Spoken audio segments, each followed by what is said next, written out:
무덥고 습한 일기 가운데도 주님 앞에 찬미와 제사로 주 앞에 나오신 여러분들을 주의 이름으로 환영하며 축복합니다. 드리는 이 예배로 무더위를 이기고 주님이 주시는 그 시원한 마음으로 믿음으로 살아가는 우리 모두가 되기를 바랍니다. 우리 옆에 분과 한번 이렇게 인사했으면 좋겠습니다. 시원한 예배 됩시다. 한번 인사하겠습니다. 시원한 예배 됩시다. 오늘 주시는 말씀으로 시원한 은혜 얻는 귀한 시간이 되기를 원합니다.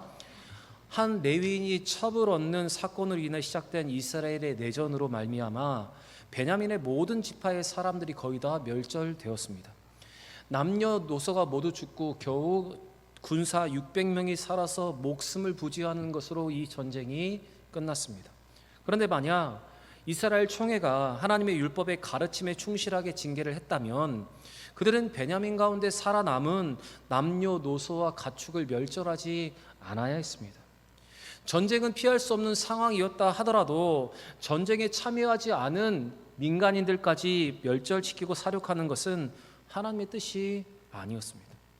이와 같은 그들의 행동은 그들의 흥분한 상태에서 감정적으로 일을 처리하는 것으로 매우 잘못된 행동이었습니다. 그런데 그들의 잘못은 여기에 그치지 않았습니다. 그들은 이 문제의 심각성을 깨달았지만 자신들의 한 맹세로 인해서 베냐민 자손과 통혼하지 않고 이 전쟁에 동참하지 않는 자들까지 죽이겠다고 맹세를 하고 있습니다. 전무후무한 민족 간의 전쟁이 끝나고 베들레 올라간 이스라엘 총회는 한 지파를 거의 멸절시킨 것에 대해서 슬퍼하였습니다. 그들은 베델에 올라와서 하나님의 전회 앞에 앉아서 저녁까지 하나님 앞에 큰 소리로 울었습니다. 그들의 울음은 한 지파를 거의 멸절시킨 자신들의 징벌이 너무 가혹했던 것에 대한 뉘우침이었습니다. 우리 2절과 3절 말씀 같이 한번 읽겠습니다. 2절과 3절입니다. 백성이 베델에 이르러 거기서 저녁까지 하나님 앞에서 앉아서 큰 소리로 울며 이르되 이스라엘 하나님 여호와여 어찌하여 이스라엘에게 이런 일이 생겨서 오늘 이스라엘 중에 한 지파가 없어지게 하시나이까 하더니 그들은 하나님 앞에 큰 소리로 울었습니다. 이와 같은 모습은 전투가 끝난 후에 자신들의 가혹함과 자신들의 무정함에 대해서 반성하는 시간을 가진 것입니다. 이스라엘은 전쟁에서 승리한 이후에 베냐민 지파의 모든 사람들을 다 죽였습니다. 마치 하나님께서 가나안 족속들을 진멸하라 하신 이 하렘과 같이 자기들의 감정으로 인해서 흥분한 상태에서 이와 같이 동족을 무자비하게 죽였던 것입니다. 그래서 하나님께서 허락하신 이 12지파 중에 한 지파가 완전히 사라지게 될 위기에 놓이게 된 것입니다. 지금 그들은 그 문제를 돌아보게 된 것입니다. 그런데 말씀을 잘 보시면 그런데 이스라엘 총회는 자신들의 감정적인 반응, 흥분한 상태에서 한 맹세에 대해서 하나님 앞에 그 책임을 돌리고 있습니다. 우리 3절 말씀 같이 한번 다시 읽겠습니다. 3절입니다.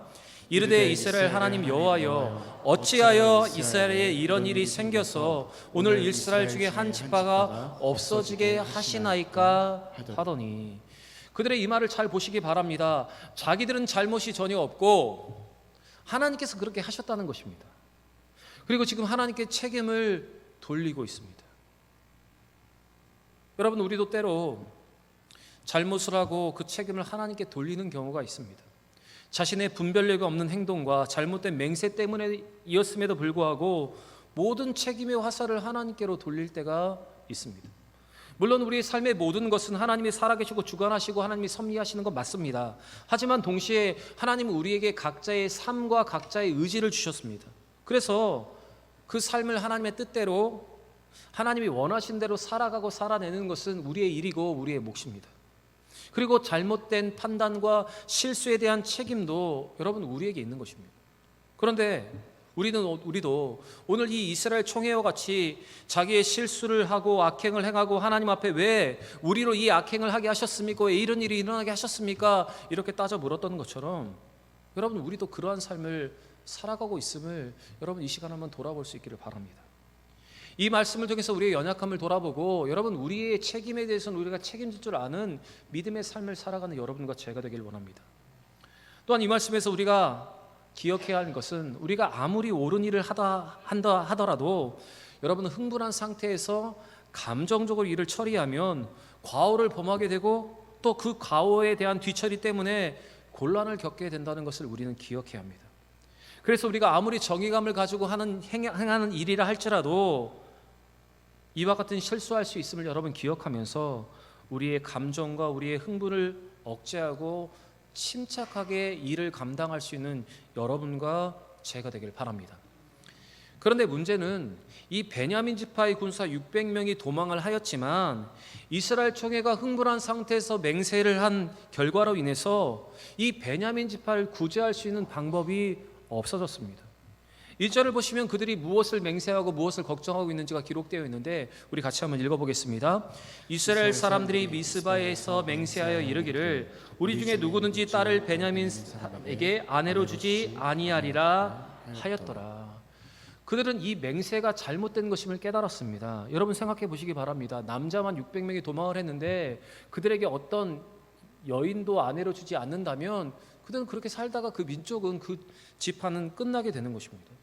그래서 그들은 이 심각한 맹세가 어떠한 결과를 가져오게 되었는지를 깨닫고 6절과 7절에 이렇게 고백을 합니다. 같이 한번 읽겠습니다.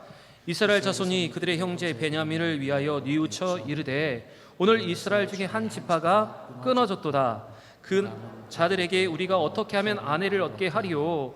우리가 전에 여호와께를 맹세하여 우리의 딸을 그들의 아내로 주지 아니하리라 하였도다. 아마도 그들이 뉘우친 것은 바로 그들의 감정적인 맹세가 어떤 결과를 초래하게 되었는지를 깨닫게 되었기 때문이었습니다. 그들의 맹세대로라면 이 베냐민의 군사 600명이 살아남았다 하더라도 그들과 결혼할 수 있는 여인이 한 사람도 없기 때문에 베냐민 지파는 역사 속으로 사라질 위기에 놓이게 된 것입니다. 그들의 맹세는 바로 이 베냐민의 씨를 말리겠다고 한 맹세였기 때문에 한 지파가 사라지게 될 수 있습니다. 여러분, 만약 이 베냐민 지파가 역사 속으로 사라지게 되면 여호와께서 정의하신 이스라엘이 더 이상 존재하지 않는다는 의미입니다. 하나님께서 이스라엘 부르실 때 하나님의 완전 숫자인 이 12지파로 이스라엘 부르셨기 때문에 이것이 이스라엘 민족 전체를 의미하는 것인데 지금 이스라엘의 의미가 지금 사라질 위기에 놓이게 된 것입니다. 그리고 한 지파가 사라진다는 것은 완전체인 이스라엘이 흔들리기 시작하는 거게 되는 것뿐만 아니라 여러분 한 지파가 사라지는 것은 그들의 대적이 좋아할 일입니다. 바로 그 대적들에게 빌미를 주는 것입니다. 민족적으로나 국가적으로나 지금 큰 위기를 맞게 된 것입니다. 그들은 이제야 그 심각성을 깨달았습니다. 흥분하여 감정적으로 일을 처리하고 바라볼 때는 맹세할 때는 이것을 바라보지 못했는데 생각하지 못했는데 이제야 이 문제의 심각성을 깨닫게 된 것입니다.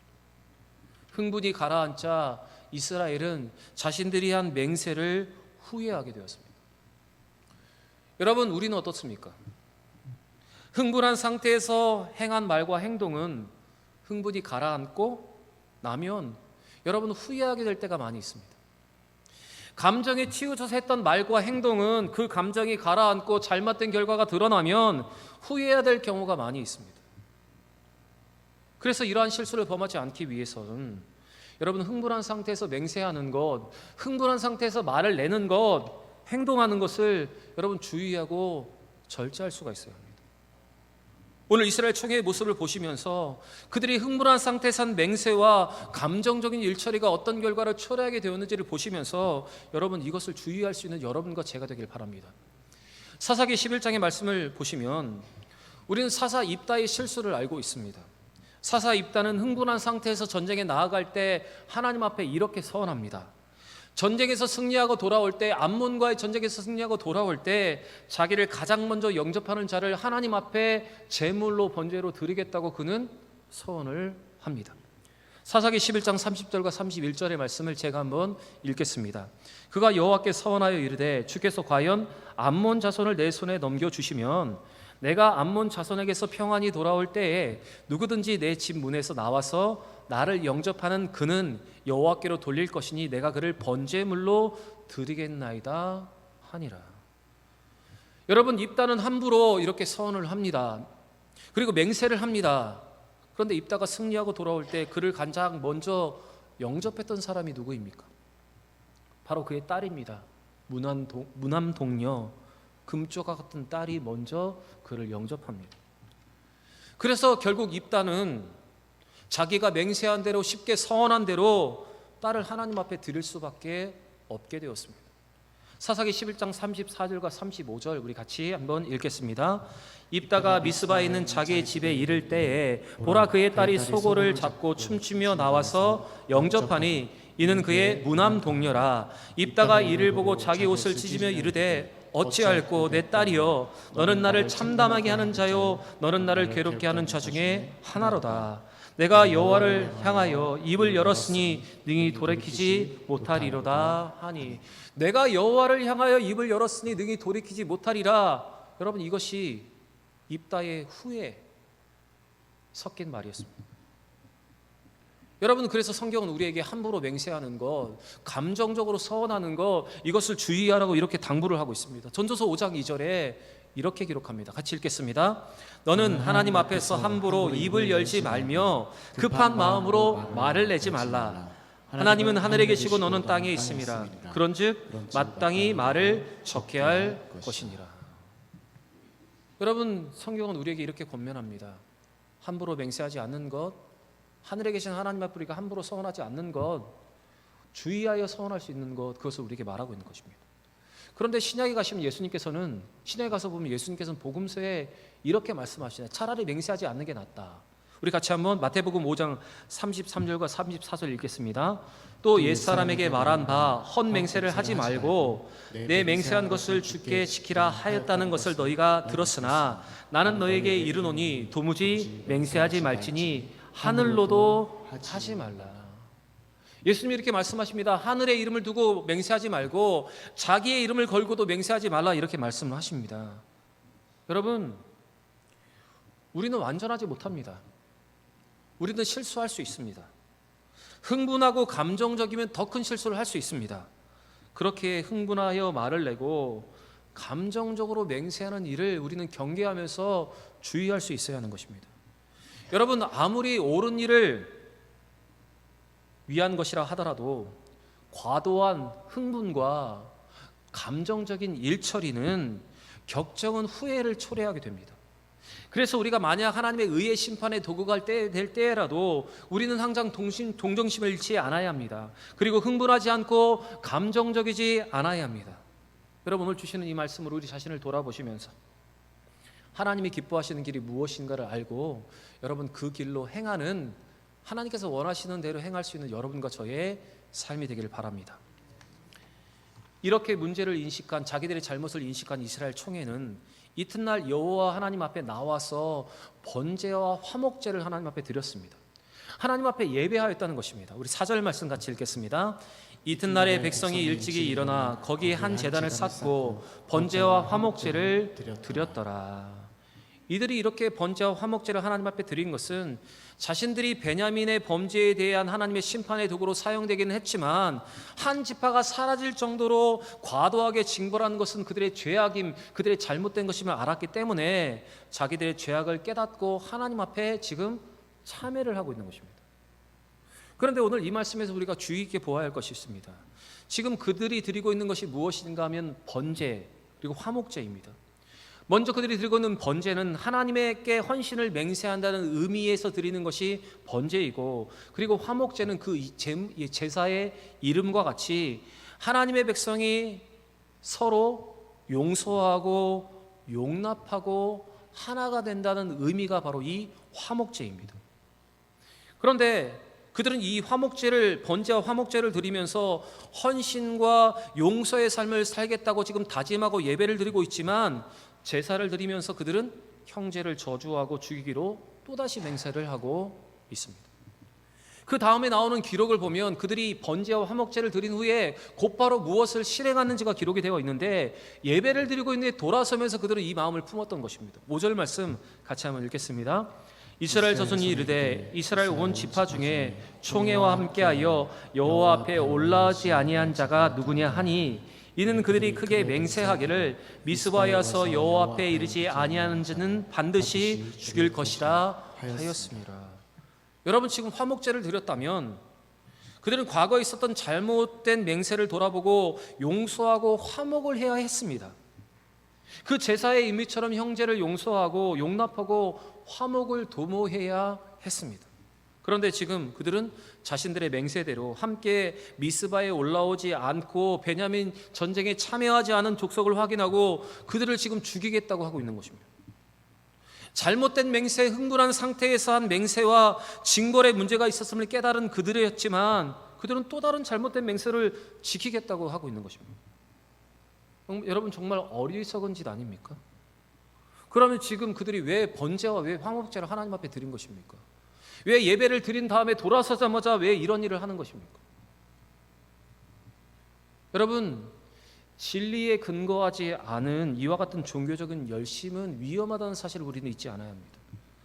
하나님의 진리와 하나님의 그 법도가 우리에게 완전히 녹아들어 있지 않으면 우리도 언제든지 이와 같이 어리석은 것을 할 수 있습니다. 하나님 앞에 번제와 화목제를 드렸지만, 하나님 앞에 나와 열정적으로 예배를 드렸지만 돌아가는 그 순간에 다시 형제를 미워하고 형제를 저주하는, 여러분, 그런 삶을 우리가 살아갈 수 있다는 것입니다. 성경은 오늘 그들의 이와 같은 실수에 대해서, 왜 그들이 이와 같은 실수를 하였는지를 단 한 절로 이렇게 설명을 하고 있습니다. 오늘 사사기의 마지막 끝절에, 사사기의 마지막 끝절 25절에 이렇게 기록되어 있습니다. 같이 읽겠습니다. 그때 이스라엘의 왕이 없으므로 사람이 각기 자기의 소견이 옳은 대로 행하였더라. 무엇이 하나님의 뜻인지도, 무엇이 참된 예배인지도 그들은 깨닫지 못하고 지금 하나님 앞에 번제와 화목제를 드렸지만 여전히 자기의 소견이 옳은 대로 여러분 살아가고 있는 것입니다. 번제와 화목제를 드리고 있지만, 회개하며 뉘우쳤다고 말하지만 그들은 자기들의 소견이 옳은 대로 행하고 있습니다. 그냥 쉽게 문제를 할 수 있고 용서를 할 수 있는데도 더 복잡한 방법으로 여러분 문제를 해결하려고 하고 있는 것입니다. 그래서 그들은 야베스 길르앗에서도 한 사람도 총회에 참석하지 않았음을 확인했습니다.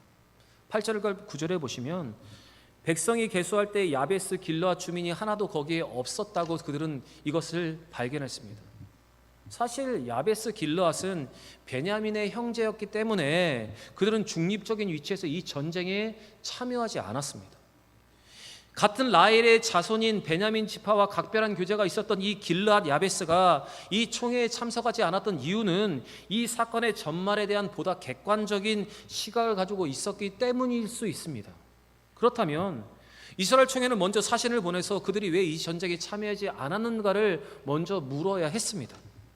그들이 번제와 화목제를 드린 것처럼 전쟁보다는 평화를 구하기 위해서 먼저 노력을 해야 했습니다. 그러나 그들은 자기들이 흥분한 상태에서 잘못한 이 맹세를 지키겠다고 또다시 전쟁과 사륙을 벌이고 있는 것입니다. 여러분, 아무리 하나님 앞에 한 맹세라 하더라도 그것이 하나님의 진리와 하나님의 법에 맞지 않는다면 당연히 그것을 실행해서는 안 됩니다. 그것이 하나님이 더 기뻐하시는 방법이기 때문입니다.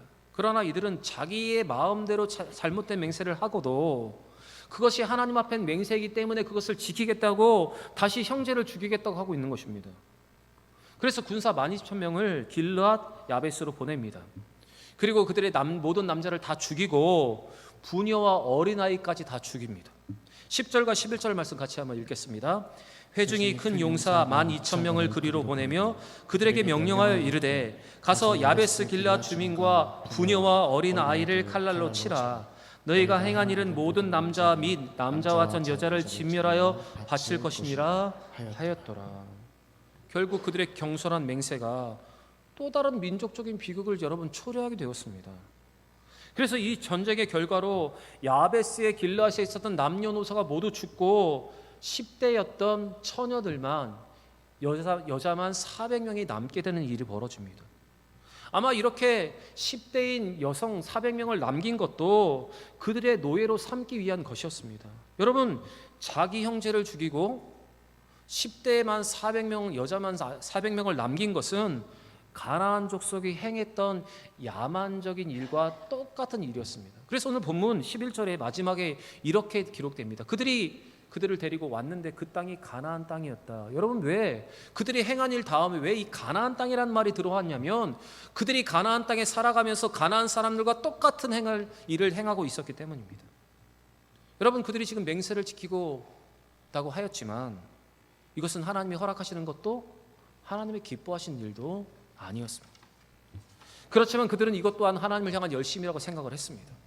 이것이 하나님께로부터 온 것이라고 그들은 생각을 했던 것입니다. 그러나 분명한 것은 여러분, 이 모든 것 자기의 뜻대로 하면서 하나님께서 하셨다고 하나님의 일이라고 말하는 것은 하나님의 일을 망령되게 부르는 일컫는 죄와 동일하다는 사실을 여러분 우리는 기억해야 합니다. 우리 12절 말씀 마지막으로 같이 한번 읽어보겠습니다. 그들이 야베스 길라 주민 중에서 젊은 처녀 400명을 얻었으니 이는 아직 남자와 동침한 일이 없어 남자를 알지 못하는 자라. 그들은 실로 진영으로 데려오니 그곳은 가나안 땅이더라. 여러분, 그것은 실로라고 불리는 곳입니다. 그런데 왜 이곳을 가나안 땅이라고 성경은 다시 말하고 있을까요? 방금 말씀드린 것처럼 그들이 한 행동은, 그들이 하고 있는 이 행동은 하나님의 백성으로서의 행동이 아니라 가나안 족속과 똑같은 행동이었기 때문에 성경은 이렇게 기록을 하고 있는 것입니다. 그 후에 말씀을 보시면 이렇게 이 길르앗 야베스에서 데려온 이 400명의 처녀들은 목숨을 부지하기 위해서 도망하였던 베냐민 지파의 600명의 군사 중에 400명의 아내가 됩니다. 그래서 베냐민 지파는 자기의 지파의 명맥을 유지할 수 있게 됩니다. 어쩌면 이스라엘 총회가 이 길르앗 야베스를 이 이유 때문에 쳤는지도 모릅니다. 그들은 자기들의 잘못을 만회하기 위해서 또 다른 잘못을 지금 저지르고 있는 것입니다. 여러분, 하나님을 왕으로 제대로 모시고 있지 못한 이스라엘, 문제의 해결도 더 복잡한 방법으로 자기의 소견이 옳은 대로 지금 해결하려고 하고 있습니다. 이 문제를 영적으로 인식하지 못하고 육적인 것으로만 바라보고 육적인 방법으로 지금 문제를 해결하려고 노력을 하고 있기 때문에 더 큰 문제가, 더 큰 사륙이 여러분 일어나고 있는 것입니다. 사랑하는 여러분, 오늘 이 말씀에서 우리의 신앙생활에서도 이러한 파괴적인 불법적인 행위가 일어나지 않도록 여러분, 우리는 우리 자신의 삶을 한번 돌아보고 경계를 해야 합니다. 잘못된 종교적 열심만을 가지고는 하나님 앞에 가증한 행위가 일어날 수 있다는 것을 기억하기 위해서 우리는 이 진리로 우리는 오늘 무장을 해야 합니다. 만약 우리에게 이스라엘 총회와 같이 더 복잡한 방법으로 문제를 해결하는 자기의 소견이 옳은 대로 하는 그 마음이 있다면, 진리에 근거하지 않은 종교적인 열심이 있다면 그것을 그치고 하나님께서 원하시는 대로 살아갈 수 있는 여러분과 저의 삶이 되기를 원합니다. 사랑하는 여러분, 이스라엘은 하나님의 선택하신 제사장 나라였습니다. 그들은 하나님께서 구분하신 선택된 선민이었습니다. 그런데 지금 그들의 삶에는 제사장 나라다운 선민으로의 구별될 삶이 전혀 보이지 않고 있습니다. 그냥 야만적이고 그냥 무차별적이고 진멸만 가득한 이방 족속이었던 가나안 족속과 별반 다르지 않습니다. 그런데 여러분, 이 모습이 우리의 모습일 수 있다는 것을 여러분 우리는 기억해야 합니다. 하나님을 제대로 왕으로 모시지 않고 내 소견대로 살아가면 우리도 이와 같이 될 수 있습니다. 오늘 주시는 말씀을 가슴에 새기시면서 흥분과 분노를 낮추고 하나님의 말씀 따라 분별하게 행동할 수 있는 여러분과 제가 되기를 원합니다. 자신의 책이라면 그 문제를 철저히 회개하며 하나님께 돌이킬 수 있는 우리 모두의 믿음의 결단이 있기를 원합니다. 그리고 잘못된 맹세라면 그거를 멈출 줄 아는 것도 여러분 믿음의 용기라는 사실을 기억하면서 여러분 하나님의 뜻대로 행하는 여러분과 저의 삶이 되기를 원합니다. 하나님의 백성답게 하나님을 왕으로 모시고 하나님의 뜻대로 살아갈 수 있는 여러분과 제가 되기를 원합니다. 여러분, 어떻게 하나님의 뜻을 분별하며 어떻게 하나님의 뜻대로 살아가기를 원하십니까? 특별히 신학시대를 사는 우리가 무엇이 하나님의 뜻인 것을 알고 어떻게 분별하면서 여러분 이 험난한 세대를 여러분 살아가시려 합니까? 저는 여러분에게 한 가지 제안을 드리고 싶습니다. 무엇이 하나님의 뜻인가를 분별하기 위해서 우리는 항상 모든 일에 이렇게 물어보면 됩니다. 예수님은 어떻게 하셨을까? 과연 예수님은 어떻게 하셨을까? 여러분, 우리가 이렇게 질문을 한다면 이 질문과 고백으로 우리를 돌아보면서 하나님의 뜻을 우리가 분별할 줄 안다면 여러분, 우리는 곁길로 가지 않고 하나님께서 원하시는 믿음의 길로 걸어갈 수 있습니다. 사랑하는 여러분, 이 험난한 세상 속에서, 이 혼탁한 세상 속에서 그래도 우리는 믿음의 길을 가야 하는데 어떻게 믿음의 길을 갈 것인가를 예수라면 어떻게 하셨을까, 이 고민을 통해서 갈 수 있는 여러분과 저의 삶이 되기를 원합니다. 세상과 똑같이, 세상 사람들과 똑같이 흥분하여 맹세하고 감정적으로 일을 처리하는 것이 아니라 아버지의 마음과 아버지의 심정으로 이 모든 일을 잘 감당하는 우리 모든 대형의 성도들 되시기를 우리 구주 예수의 이름으로 간절히 축원합니다.